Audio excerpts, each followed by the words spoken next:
Approchez-vous, approchez-vous. Cathy, ouais, tu peux t'approcher. Voilà. Approchez-vous. Bonsoir à tous, c'est très heureux de vous retrouver en ces débuts d'année. Alors je pense qu'on va instituer en début janvier comme ça, tous les syndicats majeurs, peut-être que vous les avez ce soir, les présidents venir présenter les vœux à toute la profession de l'immobilier national. Et ça, je crois qu'on travaille tous ensemble, nous sommes unis, et tous pour un, et un pour tous. Voilà, donc merci beaucoup. Alors on a plein de présidents ici, je ne vais pas les citer tous, et j'ai peur d'en oublier. En tout cas, merci d'être présents. Moi, je vais vous souhaiter une très bonne année.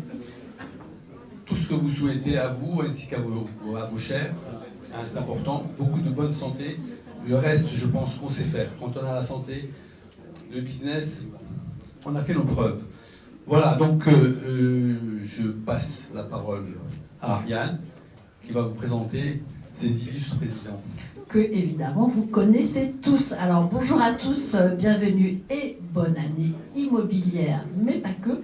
Alors aujourd'hui, c'est un rendez-vous un peu spécial parce qu'on a les deux présidents. On a Jean-Marc Torolion, président de la FEDAIEM avec nous, et Christophe Tanet, président de l'UNIS. Alors, c'est un peu l'homme du jour, Jean-Marc Torolion. Il a commencé sa journée avec une conférence de presse. Il a enchaîné les radios, les télés. Et c'est pour ça qu'on a démarré un peu tard, en fait. Bonjour, Jean-Marc. Bonjour, Ariane. Bon, ça a bien démarré cette année ? Cette année, elle a démarré sur les chapeaux de roue, tant sur le plan syndical que sur le plan professionnel, parce que on ne s'arrête jamais. Mais sur le plan syndical, et c'est la même chose pour Christophe, on a quand même pas mal de sujets à l'ordre du jour. On a une mission parlementaire qui s'intéresse de très près à nos métiers. Et ça, c'est nouveau et c'est important. Ça, c'est la mission Nogal. La mission Nogal. Nous avons un enjeu sur une réforme qui concerne 10 millions de logements en France. C'est la réforme de la copropriété. Et c'est peu de dire que là, nous allons peser de tout notre poids pour que cet actif que constitue un lot de copropriété pour les Français demeure un actif de confiance pour eux et que les professionnels que nous sommes, car nous en gérons 94% ces copropriétés, soient pleinement associés dans ce qu'ils connaissent très bien et qu'ils ont su, je crois, faire évoluer très positivement. Nous avons également un enjeu sur la liberté d'exercice de nos professions, notamment en matière tarifaire, parce qu'il y a un paradoxe dans ce gouvernement entre la liberté et, j'allais dire, la contrainte et le plafonnement. Et puis, nous allons également, puisque nous avons obtenu la protection du titre d'agent immobilier, d'administrateur de biens et de syndic de copropriété, eh bien, nous allons installer ce réordonnancement de la profession. Il ne s'agit pas d'attaquer les modèles, je le rappelle, il s'agit de les clarifier. Voilà. Christophe, merci aussi d'être avec nous. J'aime beaucoup ton manière d'introduire le sujet sur l'organisation de nos métiers. Alors, réordonnancer la profession. Alors d'abord, je remercie Léo de nous convier, de cette très belle invitation, surtout que, en fait, moi je pensais être parmi vous avec une coupe de champagne, je ne pensais pas du tout être sur le devant de la scène. Et heureusement, Ariane m'a appelé à 20h, mais je ne regarde pas mes mails, absolument. Donc merci Léo de nous accueillir dans cette belle maison, Fouquet, c'est dans cette belle institution qui est la FIAPSI, qui a été créée à l'initiative de nos syndicats respectifs il y a 75 ans. En 1947, Pierre Colville, il faut le citer, il n'y a pas de Pierre Colville, qui était d'ailleurs Socamab et CNAB. Donc vous voyez que ça se perpétue. Et merci à Pierre Colville, qui était d'ailleurs précurseur un peu de la profession, qui avait une vision, en tout cas aujourd'hui, qu'on salue tous, de fédérer un peu tous nos professionnels à l'international et qu'on soit une transverse des syndicats majeurs et d'être en fait tous ensemble unis pour fédérer nos adhérents à l'international. Et ça, je crois qu'aujourd'hui, nous sommes dans un global market. Voilà, donc on est là pour vous servir en fait.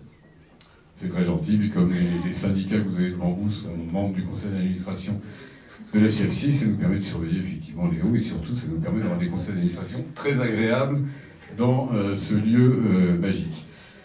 Alors 2018, on parle de 2018, c'est ça? On va commencer par 2018, oui. Qu'est-ce qu'il faut retenir de 2018? Année difficile quand même pas simple. Moi, je crois qu'on en a un peu marre de prendre des législations violentes. Comme ça, je rappelle qu'on a pris 17 lois majeures depuis l'an 2000. On n'a pas le temps de s'adapter, il faut déjà se réadapter. Donc il y a eu du flot, il y a eu Allure, et ça s'est pas arrangé depuis? Alors il y a eu du flot, moi je suis arrivé juste après du flot. Jean-François, ici présent, a connu du flot.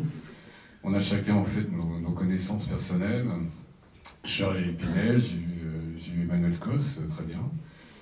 Et puis maintenant, on a un nouveau ministre qu'on ne rencontre pas énormément, mais qui est quand même pas mal. Je viens de Normandie, on va en reparler tout à l'heure peut-être, concernant son dispositif. Enfin, quelqu'un qui s'intéresse à l'ancien. Donc ça, c'est quelque chose sur lequel nous nous battons depuis très longtemps. Donc ça, c'est une perspective positive, oui. Alors, avant de parler de 2019, j'aimerais aussi qu'on revienne sur les tendances, la conjoncture, et notamment sur les chiffres que vous avez présentés ce matin, Jean-Marc. Alors, les prix, qu'est-ce que ça a donné, et surtout le record de transactions? Alors, il y a plusieurs aspects, effectivement. D'abord, la Fédération nationale de l'immobilier, début 2018, avait fait 2 pronostics. Le premier, c'était que l'activité serait largement identique à celle que nous avions connue en 2017. Et ça s'est vérifié, puisque on est sur un atterrissage de 965 000 transactions sur l'année 2018 par rapport à 962 000 en 2017. Et donc on est sur un rythme extrêmement élevé. Et quand on dit ça, ça veut dire qu'on a à la fois 965 000 vendeurs et 965 000 acquéreurs. Et en moins de 2 ans, c'est plus de 121 000 transactions. Donc c'est quand même considérable en termes d'activité. On a d'ailleurs un taux d'activité que l'on mesure. C'est le rapport entre le nombre de transactions et le volume total du parc. C'est Jean-François qui avait institué ce taux d'ailleurs, parce qu'il est, il relativise ou il conforte une performance, et il est de 2,68%. Donc très bien. Et puis les prix. Les prix, on avait pronostiqué qu'ils allaient atterrir aux alentours de 2% de hausse, 2,7. 2,7 France entière, ça fait 2620 euros de mètre carré France entière, mais en découplant les choses. C'est-à-dire qu'en réalité, les appartements ont plutôt augmenté d'une façon significative, plus 3,5%, alors que l'individuel a un atterrissage à plus 1,5%. Donc un marché dynamique, de l'individuel qui commence à être en retrait, en rappelant que l'inflation cette année a été de 1,9%. Des taux d'intérêt qui restent historiquement bas, 1,5%, ce qui ont contribué largement à soutenir naturellement l'activité. Notons toutefois que nos acquéreurs sont passés de 18 années de durée d'endettement moyen à 20 ans. Donc on voit aussi là une élasticité qui va atteindre, à mon avis, un plafond entre les prix, le niveau de transaction et le niveau d'endettement de nos concitoyens. Alors, on a atteint un plafond de verre. Moi, je crois que sur l'année 2019, nous pronostiquons effectivement une baisse des transactions, peut-être sur un rythme encore qui reste élevé, mais de l'ordre de 900 000, et on prévoit des prix flats ou une légère érosion des prix. Pour une raison simple, c'est que je pense qu'il y a une différence entre les fondamentaux qui restent bons, des taux d'intérêt bas, une situation macroéconomique de la France qui, quoi qu'on en dise, est plutôt en amélioration, mais un état psychologique du pays qui nous laisse quand même présumer vraisemblablement un tassement dans l'envie, le désir, la motivation, la confiance. Et la confiance, c'est quand même, quoi qu'on en dise, fondamental dans le désir de reprendre un parcours résidentiel et dans le désir de s'endetter pendant 20 ans. Donc c'est ce qu'on va essayer de mesurer, en notant toutefois que si on regardait les éléments objectifs aussi du marché, avec des taux d'intérêt à 1,5%, et une inflation à 1,9%, il est urgent de s'endetter et d'acheter de l'immobilier, parce que la rentabilité de l'immobilier, quoi qu'on en dise, reste quand même largement supérieure aux 0,75% du livret A et aux 2,1% de l'assurance vie, surtout si on y rajoute l'impact de la mesure de Normandie, qui est, de notre point de vue, une excellente mesure pour l'ancien. Christophe, le marché de la location et la perspective du dispositif de Normandie, ça vous inspire quoi? Alors écoutez, moi je suis toujours perplexe sur les projections nationales. Donner des chiffres globaux comme ça, c'est toujours compliqué, parce que je rappelle qu'on est une France de territoire. On a des grosses villes, on a des métropoles, on a des régions, on a des villes, on a un domaine rural. très compliqué. Quand vous voyez les situations à Brest, personne, les propriétaires n'arrive pas à relouer. Bon, quand on est évidemment à Paris, qui est une capitale mondiale, on a toujours tendance à l'oublier. Hein. Je rappelle quand même qu'il y a... Oui, non, mais c'est vrai, parce qu'on traite de Paris comme capitale de la France, mais c'est aussi une capitale mondiale. C'est une des 3 villes mondiales porteuses avec Londres et New York, et Tokyo en 4e. Donc comme c'est une ville qui est très dense, qui est très petite, qui n'a pas beaucoup de foncier, effectivement les prix s'en mouchent. En location à Paris, moi j'ai un cabinet administrateur de biens à Paris, ça se passe très bien, tout se reloue très vite. Mais effectivement, par contre, dans certaines zones, on voit bien que c'est quand même très compliqué. Il y a beaucoup de locaux vacants, même pas par la volonté des bailleurs, contrairement à ce que certains veulent nous faire croire, mais parce que tout simplement on n'arrive pas à trouver de locataires, parce qu'il y a toujours le triptyque logement, transport, emploi. Et que comme il y a des zones qui sont en train de se déserter au niveau entreprise, bien évidemment, les gens ne vont que là où il y a du travail. Donc il y a vraiment un processus, une volonté politique globale qu'il faut vraiment mener. Le logement, c'est évidemment un des aspects fondamentaux, mais il n'y a pas que celui-là. Sur le de Normandie, vous pouvez nous rappeler les grandes lignes du dispositif? Vas-y, t'as dit ça ce matin. 6 ans, enfin 3 ans, 6 ans, 9 ans, 12 ans. Alors, le de Normandie, en Question réalité, piège, je te remercie. le de Normandie, c'est en réalité un dispositif qui permet d'avoir un avantage fiscal comparable à la loi de Pinel dans le neuf, c'est-à-dire une réduction d'impôt qui correspond à 21% du montant de votre investissement. C'est-à-dire 21% sur 12 ans. 2% par an pendant 6 ans, vous pouvez sortir du dispositif, puis on peut continuer encore pendant 3 ans, ce qui fait qu'en 9 ans, vous avez une réduction d'impôt de 18%, et vous pouvez opter de nouveau pour 3 années supplémentaires à 1% de réduction d'impôt. Cette réduction d'impôt, elle s'applique à votre investissement. Cet investissement, il comprend votre prix d'achat et des travaux. Les travaux doivent... Je crois qu'à un moment, il faut faire très attention à cultiver les contradictions. De cette façon, on se met à dos inutilement des gens. Et donc, je pense qu'il faut... et attention, hein, je condamne totalement les dérives, je n'approuve pas les manifestations violentes. Et aujourd'hui, globalement, il m'agace un petit peu les gilets jaunes. Hein. On passe à autre chose. Mais, même si vous avez un logo jaune. Mais ce qui prouve que la fédération a toujours su anticiper parfois les mouvements et les choses. Voilà. Mais voilà, donc les gilets jaunes, c'est un petit peu ça. Et j'ai eu une formule pour ça, moi. J'ai eu l'occasion de dire que c'est la cohésion des territoires qui fait la cohésion des peuples. Et nous qui sommes des acteurs de territoire au niveau du logement, on se rend bien compte qu'on paye aussi une politique d'aménagement et une politique du logement.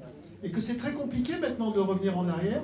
C'est pour ça qu'on soutient le de Normandie, qui fait partie d'une des petites réponses que l'on peut avoir dans le rééquilibrage, on va dire, des populations et de la ville. Mais ça suppose aussi un rééquilibrage d'activité. Et pourquoi la Fédération nationale de l'immobilier a toujours été contre la politique de zonage, et de Normandie nous a rejoint de ce point de vue-là, si vous l'avez écouté attentivement lors de notre congrès, parce que la politique du zonage, elle a contribué à drainer sur certains territoires un surinvestissement assorti d'avantages fiscaux, et donc finalement à drainer encore et toujours la tension, et elle n'a pas opérisé un certain nombre d'autres territoires parce qu'on leur a appliqué une logique administrative en disant « vous n'êtes pas une zone tendue, donc vous n'avez pas droit au Pinel ». C'est complètement absurde. C'est bien l'équilibre des territoires qui est le véritable enjeu. Christophe.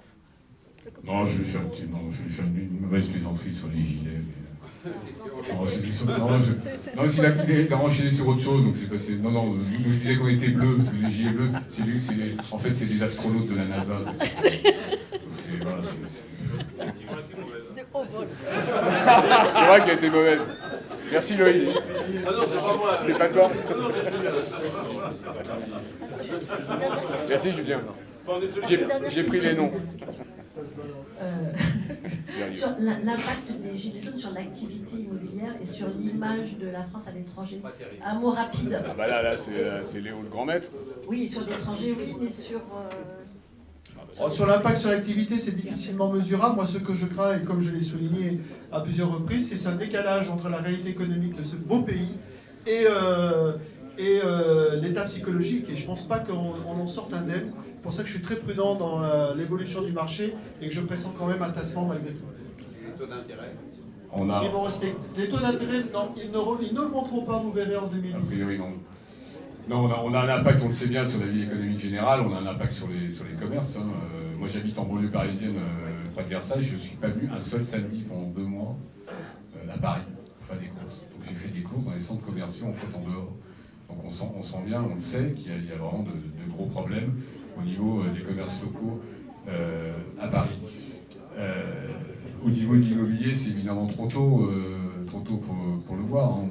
On sait qu'à Bordeaux, j'ai entendu tout à l'heure l'interview d'Alain Juppé, qui est toujours optimiste en général, mais je pense qu'il a raison. Je pense que sa ville a été très lourdement frappée et que ça peut poser des problèmes, effectivement, au moins à moyen terme et sur l'investissement. Donc je pense qu'on pourra faire les comptes, à mon avis, cet été, mais ça va faire mal. Ça va faire mal. Je crois qu'on peut les applaudir très fort. Merci à vous.